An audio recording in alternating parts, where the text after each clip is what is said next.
Hello, and welcome back to For the Love of Jewelers. I'm your host, Mark Nelson, and today we are here to welcome Sarah Good, CEO and General Counsel at the Jewelers Vigilance Committee. Sarah is a respected leader in the jewelry industry with extensive experience in intellectual property law, legal compliance, and responsible sourcing. In today's episode, we'll chat with Sarah about the current industry regulations, tariffs, and how you can better prepare your business as we head into the new year. We hope you enjoy this conversation, and thank you for listening. Hi, Sarah. It's great to have you. Thank you so much for having me today. And where are you from? You're calling from what, New York? I'm here in New York City. I'm originally from Worcester, Massachusetts. Excellent, excellent. I was hoping you could tell us a little bit about yourself. How'd you come into the jewelry industry? How'd you get started in all this and everything? Absolutely. It was an accident. I certainly did not plan this. I actually worked in music licensing after college and before attending law school at a medium-sized music licensing company here in New York. And I was always really interested in the law. And one day the general counsel there sat me down and said, "When are you going to law school?" And I said, "I don't know what you're talking about." And he really encouraged me to consider it. So I went to law school with the intent of going back into the music industry and then accidentally fell into jewelry. I did a fellowship at the Fashion Law Institute at Fordham Law School, which is where I went to school. Met the woman who hired me at JVC at a panel, and thus began a jewelry industry career. How long ago was that? That was about 13 years ago. 13. Wow. I had a friend in college.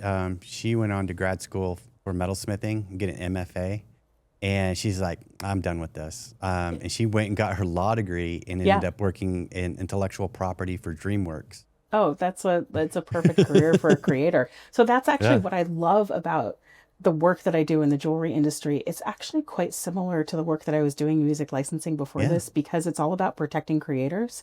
And I feel like I do a different version of that now. Yeah, there's just so much, man. And you were the CEO, right? Yes, Jewelers CEO Vigilance and Committee. general counsel. Yeah. Okay. What does general counsel mean?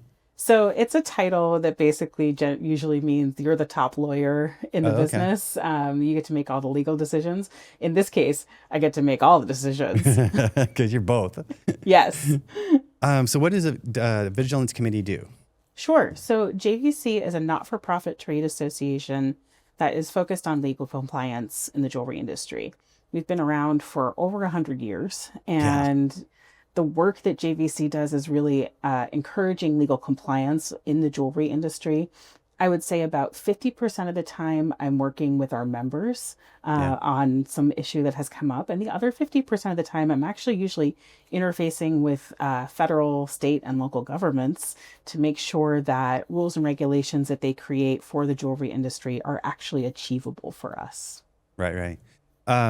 So one of the things I wanted to mention really quickly is I've been reading and following up on the committee and trying to understand what it does.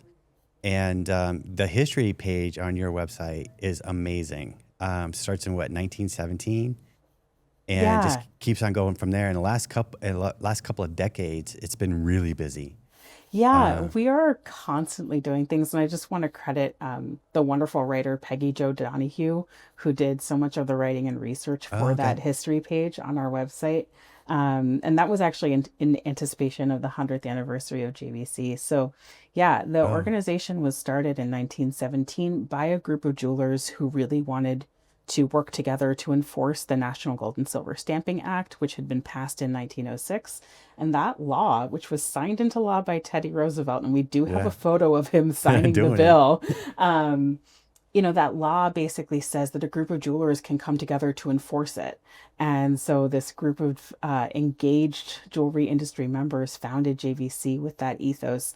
And of course, we've, shifted in terms of our tactics since then. Sure. But really what it comes down to at the heart of it is it's a bunch of jewelers who want to do right in the industry and encourage other folks to do the same.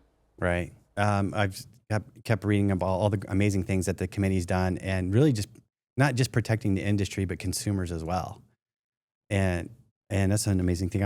I call out the website. It's jvclegal.org. And Kobe's going to put that up on the description so people can click on the link and learn more about the committee.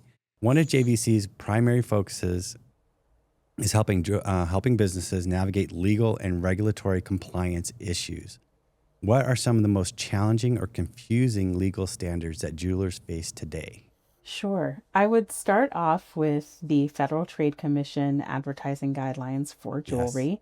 I think that is, it's a text that's rich with a lot of direction, and also it's written in incredibly confusing language. Language, yes. So it's written in this sort of safe harbor language where instead of telling you what you shouldn't do, it tells you what you could do.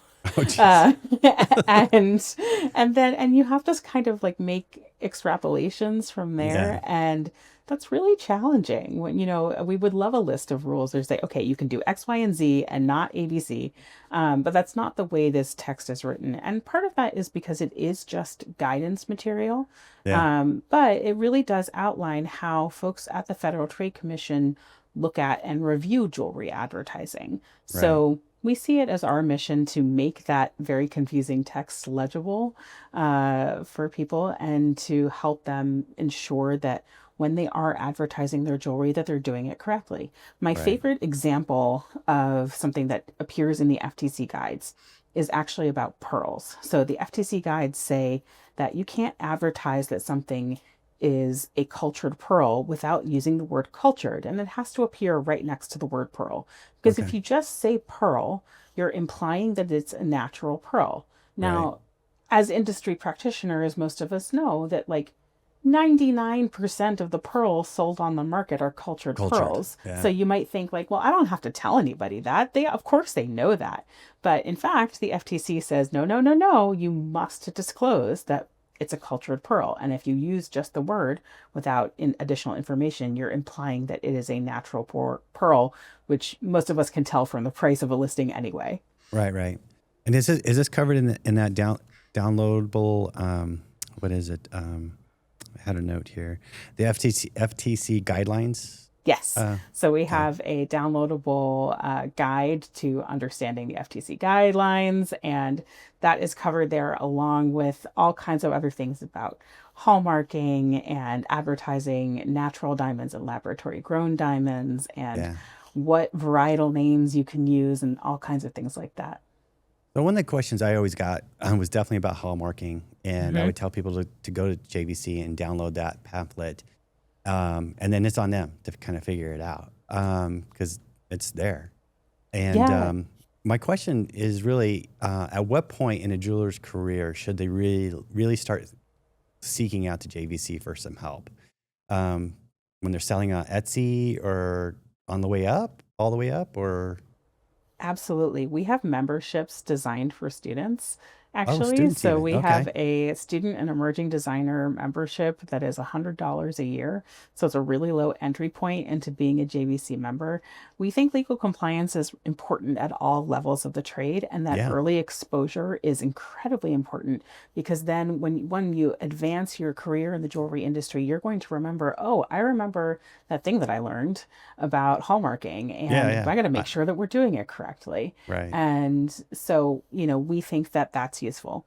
For larger businesses, a lot of the time, the folks that we're talking to in the business are in house counsel Yeah. or folks with a lot of experience, but we have relationships across large businesses because sometimes it's going to be the person who writes all the listings for the website who Yeah. maybe isn't particularly high up in the business but is like, oh, I need JVC, I know I need JVC.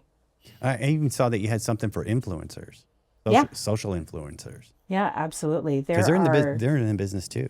yeah, the Federal Trade Commission actually has a bunch of specific guidelines about disclosures when you are, advertising anything, and that covers influencers. So Yeah. there's a whole set of, marketing guidelines for influencers, and we have things like information for them, but then we also have templates for influencer agreements so that you as the business are protected. Because if the influencer does not properly disclose that they are paid for something, then you could get in trouble.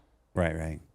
And I think that covers my next part of the question, which was What sort of key steps can they take to become compliant right now? Which is the first step is to go to JVC and learn how to be compliant, right? Yeah, absolutely. And when we have new members join, sometimes I'll meet with them to talk about, why they joined, what it is that they're looking for from a JVC membership. And we always talk about like triaging, there Yeah, are so many different areas that you could focus on, in terms of legal compliance. How do you pick what to do first? Oftentimes one of the things I'm saying is the first thing to do is get your anti-money laundering program in order. Because yeah, if you're a dealer in precious metals and precious gems or finished jewelry and you're doing $50,000 a year or more in business purchase and sale of those covered goods, you have to have a compliant program. And so maybe we'll focus on that first and then move on to something else. One of the other things that's great about a JVC membership is when you join, you get what we call our web check. And so that oh is yeah, when, our attorneys will go to your website and will review a bunch of your listings and to make sure that they're compliant with the FTC guides, because that's a membership standard that we have. And so you get this like free review of your website to make sure it's in compliance when you join. right. And do you guys still have like a live chat Yep. process? Got live Yep. chat, and can you schedule like sessions with your Yeah, lawyers? Okay, absolutely. We have what we call member dang, chats. And so any member can schedule like a 15-minute, call with one of us to ask a one-off questions or whatever. We have those hours, pre-scheduled and pre-booked, yeah, so it's really easy to make an appointment with us. But of course, we are also always available to members. You don't have to book something through that. You can always just send us a note and say, "Hey, I need to talk to somebody, like let's schedule some time." okay, We are here for you. excellent, excellent. Have another question. In the past few years, sourcing has become an increasingly important issue for jewelers. How has resourcing evolved during this short period of time, and how can the JVC help with verifying sourcing channels? And sourcing was a huge part of your website content. Yeah. But yeah, go Th- for Things have changed it. a lot in the last few years. That's so right. And like Yeah. there's a number of different reasons why, but I would say one of the biggest ones recently is the whole Russia sanctions Yes. scheme. So, obviously like the way we source diamonds has changed fundamentally because of that, because we can no longer source diamonds directly from Alrosa as they are on the specially designated nationals Yeah. list. You can't purchase any new goods from them. But the way that, all the various countries handled sort of banning imports of Russian gems was different. And so everybody had to sort of come up with their own system as to how they were going to deal with that. And I think that my own personal evolution on sourcing and responsible sourcing has, you know, deepened and shifted over Yeah. 13 years. Um, and so, one of the things that I encourage people to do really early on in their journey is to just start asking questions. Just ask questions. Yeah. Um, you know, like a lot of times people will say to me, well, like, I'm just a small maker, I can't get them to answer my questions. And I'm like, actually, you can, because they want to sell you jewelry, Yeah. they want to sell you They want to things. sell you stuff. And so, please ask your questions. Like, go to a trade show and walk up to a booth of somebody whose product you're interested in and just start asking them. Yeah. And it's like, I don't think everybody is going to have all of the answers all the time. But it's an opening for a conversation. Yeah. And I think that businesses that are proud of the sourcing tactics that they take are going to be excited to tell you about them. Everyone I've run into has been, Yeah. especially like I don't know what you call them, the micro mining Oh, communities, yeah, the artisanal and small scale artisanal. miners. Yeah. Yeah. They're really happy to tell their story, and they'll talk to you all day. And Absolutely, yes. it's not just diamonds; it's all the different types of gemstones that we use in Totally. industry, and minerals, the gold, the silver. They all want to tell their story. Yeah. All Yeah, pretty absolutely. fantastic. Um, and you have sourcing channels on the website? I'm trying to think else. I saw some other tools, but I can't remember what they were. Yeah, we've got a lot of other compliance tools available for members. And so like here's a good example of one is our jeweler's employment manual. We're actually in the Oh, middle okay. of revising it. It's going to be reissued at the end of the year for members only. But essentially, sometimes you start off as a designer and then your studio gets bigger and then it gets bigger Hmm. and then you realize, oh my gosh, I'm an employer Yeah. and I'm supposed to have policies. Yeah. And so we have an entire kit that is like a guide to essentially it's a guide to employment law.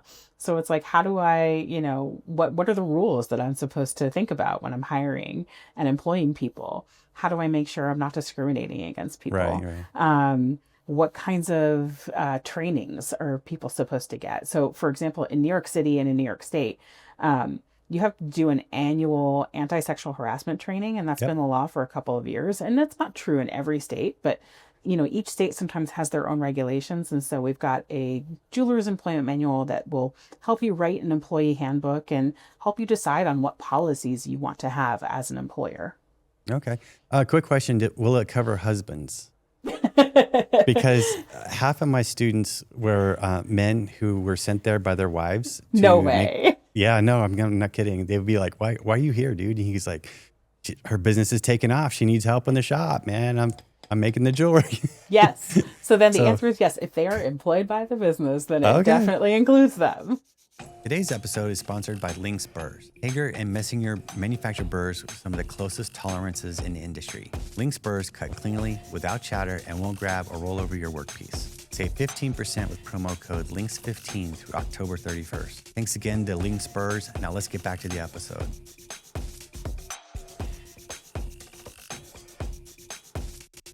And that's a great example of like when you might want to have like a more outlined like fraternization policy, especially if it's a husband and wife owned Yeah, business yeah. or partner owned business, you might want to say like, okay, here's our rules about this. Here, hubby, you got to take the sexual harassment thing. That's right. Oh, that'd be so fun. All right, I got another question.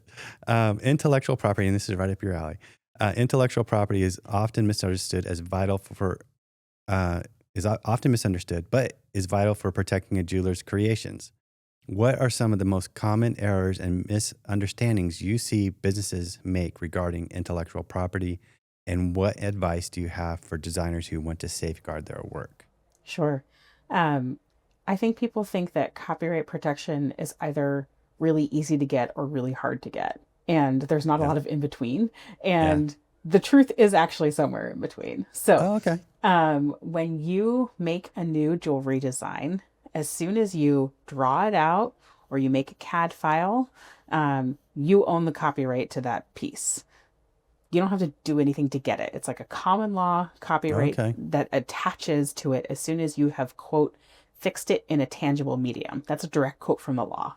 And Okay. that just means writing it down, making a copy, doing a drawing, something like that. In order to register that with the Copyright Office, you do have to file with them. You pay like a $65 registration fee. Now, the complicated part is that you can't just get a copyright registration for a basic jewelry design. Right. There, you have to show some like originality with that design. And so the example I like to give folks all the time is like, look, if you make a diamond halo ring, like, great, you're not going to get a copyright for that, No, no. registration Everybody's for that, making them. Yeah. because everybody has done that. But Yeah. if you have some kind of new, like innovative design elements to it, you're much more likely to get registration for those pieces. Registration is required if you want to sue somebody for infringement. Right. So it is a required part before you can file that lawsuit. But even if you don't gain a registration through the Copyright Office, you do still have common law rights in those designs that you've made. And so let's say you make a jewelry design and, a shop the next town over starts to copy it because they see that Right. you're selling a lot of it. You do still have rights to enforce against them, even if you don't have that registration. Yeah. It just helps to have the registration. It really helps to have the registration, even because, like, if you send a cease and desist letter, Right. it's much more powerful if you get to say, I am the owner of copyright registration number, blah, blah, blah, blah, blah. Right. But that doesn't mean that you are without recourse in that Okay. time. And you guys have help with, you guys can help with that too, right? Yeah, absolutely. We can't do the filings for you, but we Right. can certainly talk you Guide through you. it and explain, more about how the Copyright Office operates. We also do, recommend that folks register their trademarks, and Yeah. that's through a different office, the U.S. Patent and Trademark Office.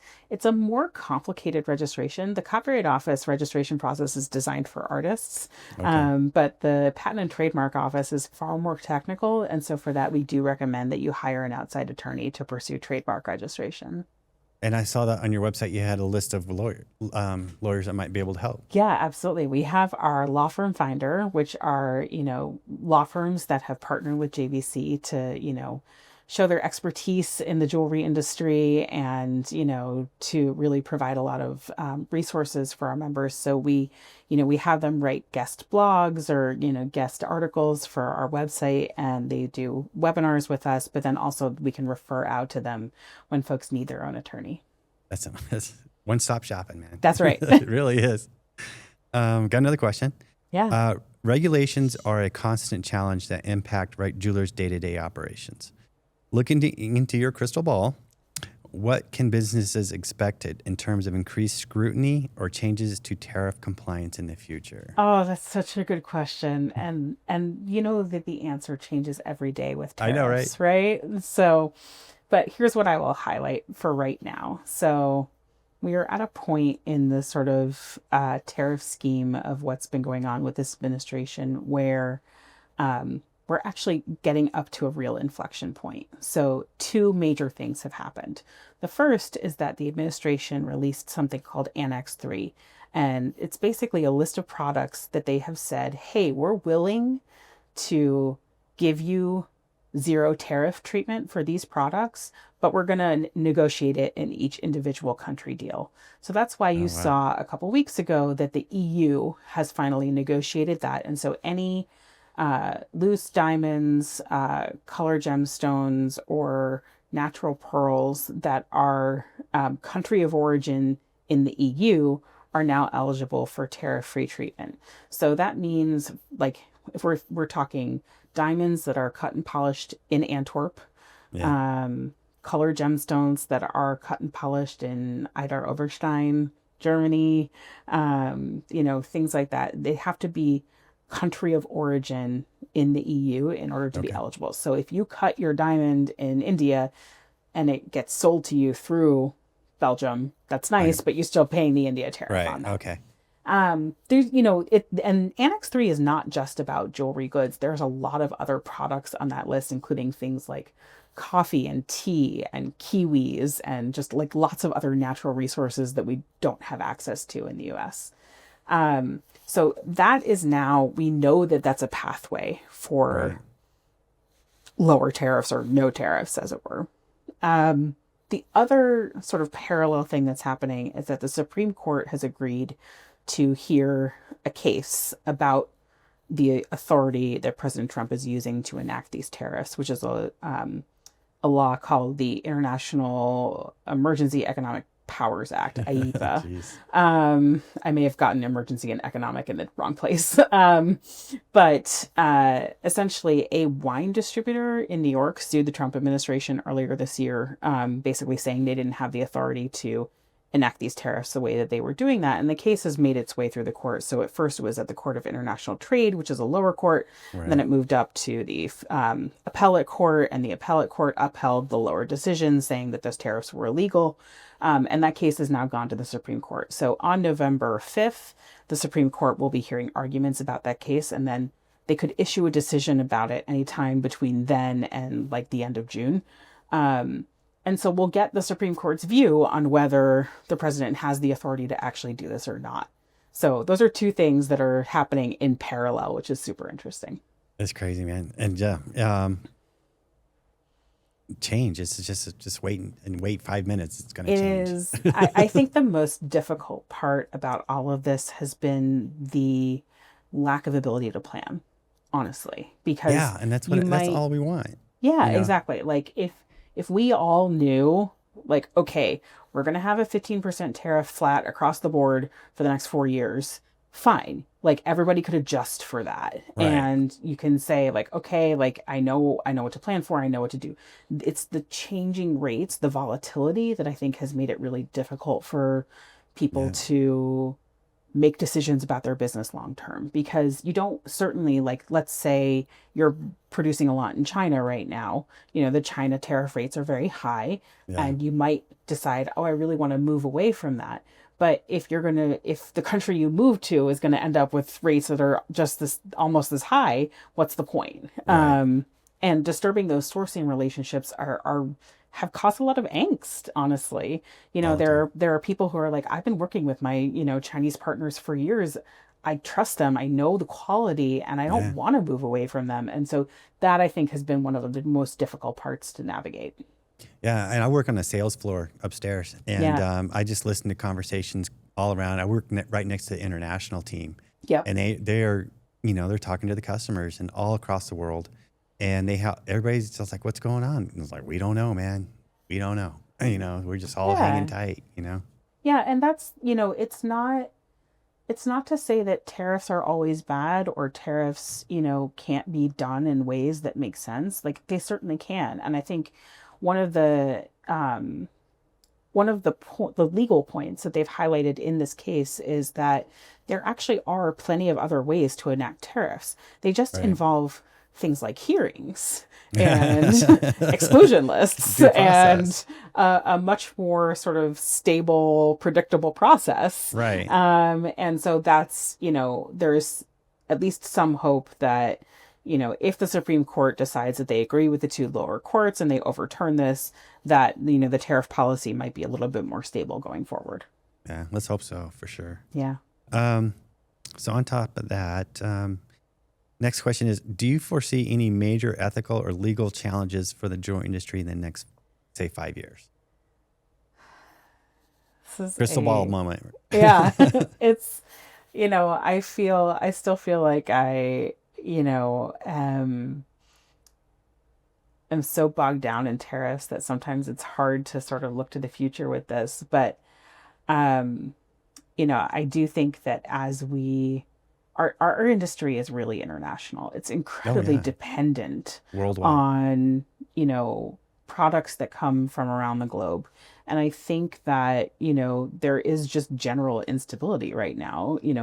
geopolitics. And so, you know, what I hope is that everybody in the industry learned something from the process with Russia sanctions. So, I think people generally had some idea that, like, some diamonds came from Russia in the industry. I don't think people outside the industry had any idea that Right. some diamonds came from Russia. But Yeah. in the industry, I think people were like, oh, yeah, yeah, I know that some of them are sourced there. Um, I think what people didn't fully grasp was that, you know, diamonds in Russia are mined by a state-owned diamond mining corporation, for which the profits, go back to the Right. state. And that is, you know, something where I think, not some people in the industry might go back to sourcing those, should the war between Russia and Ukraine get resolved. And Right. some might say, you know what, I decided that I'm going to continue to stay away from that. And I think just that, a greater awareness of why natural resources are linked to countries' stability or instability, Yeah. is something that I would hope for the jewelry industry. And then also, like, a real valuing of those source countries, for those especially those source countries who are trying to, increase the way that their natural resources benefit their own people. Oh, yeah. Okay. I think that's really important. Yeah. Excellent. And so, kind of question I had would be, just in general, for people who are, do you have any advice for people who are starting off their business? Because that's the question I get the most, is like, I'm just getting started and I don't have any idea of what's going on. Hmm. I hear all this stuff on the news and all this instability that you're talking about. Hmm. How should I move forward? Yeah. So one of the things that I tell new businesses all the time is that you should subscribe to the trade press. Trade press. Yeah, so like the Okay. trade, like so like the newsletters for like JCK and National Jeweler and Oh, other okay. publications like that, they all have daily alerts, or daily just sort of like, you know, emails where they, highlight some of their articles. And Okay. it's one of the ways that I keep up on what's going on in the industry is by like scanning those headlines each day and reading some of those articles. And so that's something that like if you can take 8 minutes of your day to, read one of their articles, Yeah. that will help you be a more informed person about what's going on in the jewelry industry. And we are really lucky in the jewelry industry to have trade reporters who really, really know their stuff. So, Yeah, they go deep. yeah, absolutely. And so I think that's a really great way to start learning about some of what is going on in the trade. Um, the other thing that I like to tell businesses is that, especially if you're starting out and you think, like, okay, I know that I want to source responsibly, but I don't really Right. know what that means and I don't know how to start that. The truth is that all you have to do is you pick one thing. You decide, okay, I'm a new jeweler, and what I actually really care about is women in supply chain. So Oh, I'm going to okay. try to source from, sources from a business that's owned by a woman or that employs a lot of women. Or I'm going to donate, you know, 10% of my proceeds to an organization that helps women in the country where I'm sourcing from, or, whatever it is that you decide to do. That's like, that's one example of something that you could choose. You might choose, water management, or you Oh, might okay. decide that the thing that you care about is, regeneration of land after mining, or, things like that. There are all kinds of incredible projects and things being done in the jewelry industry to make the Yeah. jewelry industry better. And maybe what you just do is you pick one to start with that you're like, I'm really interested in this and I want to support that. That's a thing that I think can take you really, really far, especially as you're setting up your business to know. And then you get to tell people, like, at the beginning of my business, this was the thing that I cared about the most. And I've Yeah. made that a priority going through. Yeah. And you can keep adding to it as you go. Uh, Absolutely. And that's how you actually do build a responsible sourcing strategy, yeah. is by starting somewhere. Yeah. Just real quick, the trade press that you talked about, you said JCK and what were the other ones? I said JCK and National Jeweler. There are National. also, if you're not in the US, there's excellent trade press, across the globe. But I would say that like the two that I read the most, are JCK and National Jeweler in the US. Okay. One last thing before we wrap this up. Is there anything that you would like to add to the conversation that you want to put out there? Yeah, I just first of all, I love that Rio does this podcast. Oh, awesome. Thank you. And I think that it is such a wonderful platform to, talk to makers and artists and folks that I don't necessarily always get to talk to.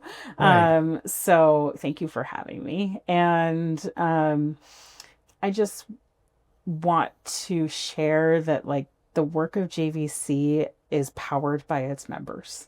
Yeah. And so, we do have memberships, as I said, all the way from student emerging designer memberships at $100 a year up through our corporate tiers, and everything in between. And if you think that the work that JVC does is valuable, you need to be a member to support that work. So just Sure. like your local NPR station needs your Right. Right. support, PBS. Yeah. so do we.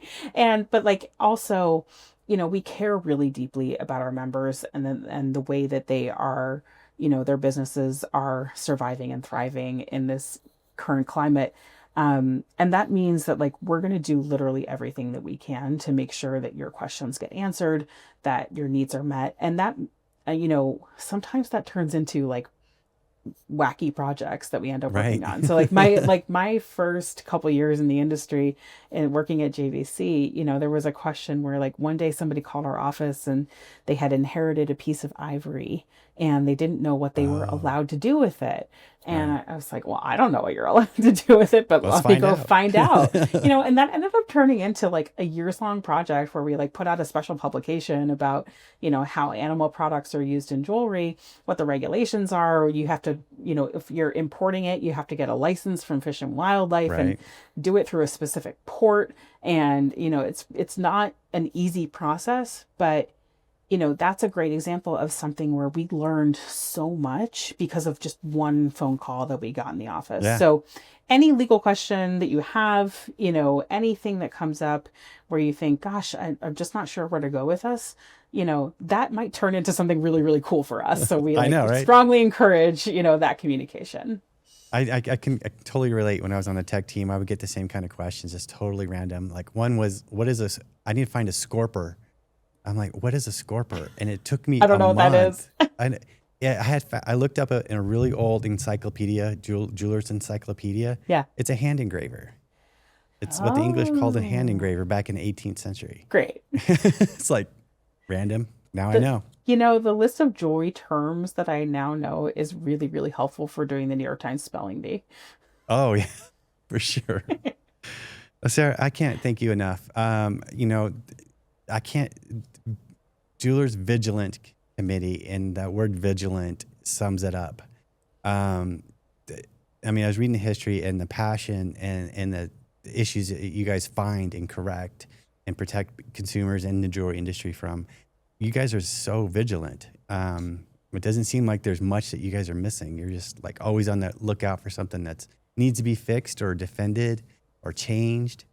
That is what So we do, and I can't believe I forgot to like talk about our mediation program, but we do have this other program for oh yeah, consumers where go like ahead. if you have a dispute with a jeweler, you can come get it mediated through our team. We have a trained mediator on staff who will try to resolve that dispute and, get everybody, all the parties to agree.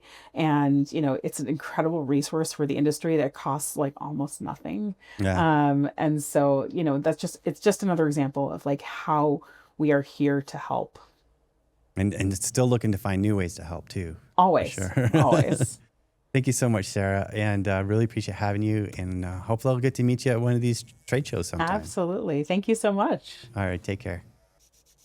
And that's it for today's episode. We hope you enjoyed our conversation with Sarah Good. If you'd like to know more about the Jewelers Vigilance Committee, visit jvclegal.org or click the link in the show notes below. Once again, a big thank you to Link Spurs. Now through October 31st, 2025, save 15% with promo code LINKS15. If you enjoyed this conversation, be sure to subscribe so you don't miss future episodes. If you have questions, feedback, or want a guest spot on the show, visit us at podcast@riogrande.com. Thank you and hope you have a great day.